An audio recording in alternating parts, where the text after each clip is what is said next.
उत्तर प्रदेश में भारतीय जनता पार्टी की राजनीति का हिस्सा रहा है मंडल और कमंडल दोनों की पॉलिटिक्स को लेकर आगे बढ़ना।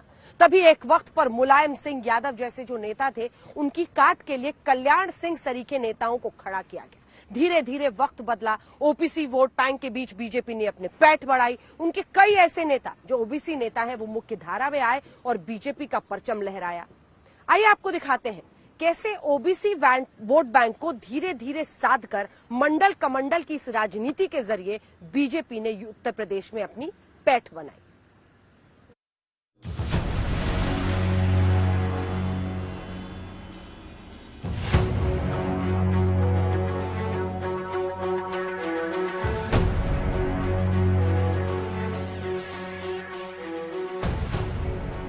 चुनाव से ठीक पहले कई मंत्री और विधायकों ने बीजेपी को थैंक यू कह दिया। क्या बीजेपी में लगी सेंध का फर्क चुनाव में दिखेगा?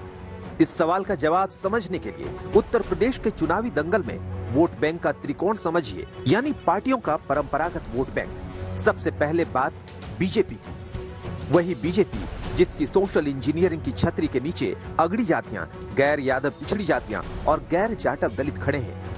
यही वो सोशल इंजीनियरिंग है जिसके दम पर बीजेपी ने यूपी में 2014, 2017 और 2019 में बड़ी जीत हासिल की। दूसरे नंबर पर है समाजवादी पार्टी जिसके कोर वोटर हैं यादव और मुस्लिम समाज, जबकि बहुजन समाज पार्टी का कोर वोट बैंक जाटव दलित है।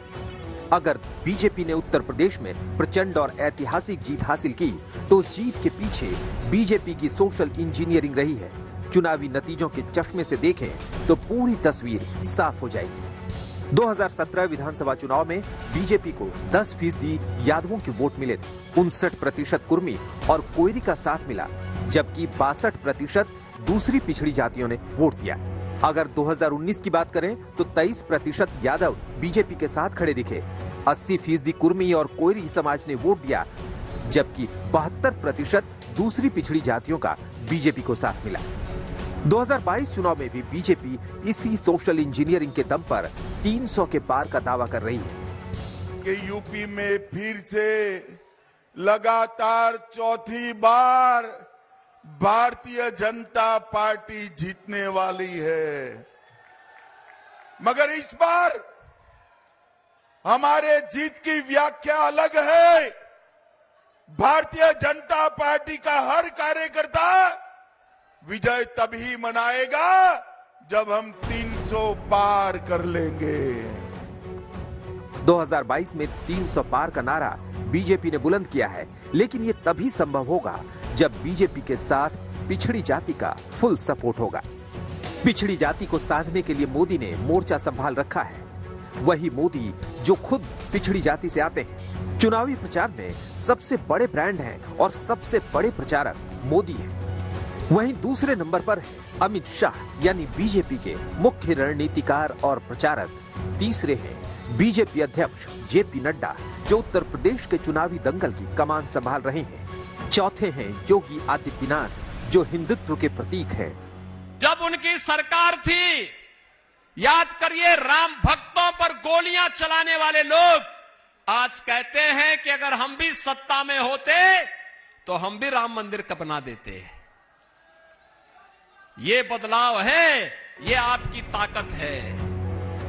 वैसे 90 के दशक में मंडल बनाम कमंडल का वही दौर था जब बीजेपी ने पिछड़ी जाति में पैठ बनाने की कोशिश की थी। बीजेपी में लाल कृष्ण आडवाणी की अगुवाई में गोविंदाचार्य ने पिछड़ों की भागीदारी वाली सोशल इंजीनियरिंग का मंत्र दिया। ये वही दौर था जब कल्याण सिंह, उमा भारती, विनय कटियार जैसे नेताओं का उभार हुआ। बहुत जल्द यूपी में पिछड़ी जाति के बड़े नेता के तौर पर कल्याण सिंह उभरे। इसी कड़ी में आगे चलकर नरेंद्र मोदी और शिवराज सिंह चौहान जैसे नेता मुख्य धारा में अपनी जगह बनाने में कामयाब रहे।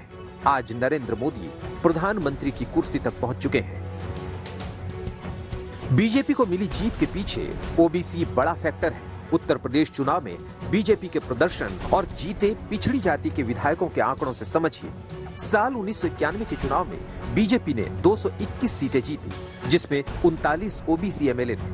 1993 में 177 सीटें जीती, जिसमें 45 ओबीसी चेहरे थे। 1996 में 174 सीटें जीती, 40 ओबीसी एमएलए जीते। 2002 में सिर्फ 88 सीटें जीते, जिसमें 16 ओबीसी चेहरे थे। 2007 में 51 सीटें जीती, ओबीसी एमएलए सिर्फ 10 थे। 2012 में 47 सीटें जीते, जिसमें पिछड़ी जात के 13 विधायक थे। 2017 में 312 जीते, जिसमें 101 ओबीसी चेहरे थे। सियासी बिसात पर गैर यादव ओबीसी पर आज भी बीजेपी की अच्छी पकड़ है। वजह है उनके समाज के नेताओं की बीजेपी में भरमार है। इस बैठक के माध्यम से जो 172 सीटों को लेकर चर्चा हुई, बहुत सार्थक हुई और भारतीय जनता पार्टी शानदार विजय, जैसी विजय हमने 2017 में प्राप्त की थी, उससे भी शानदार विजय हम 2022 में प्राप्त करेंगे।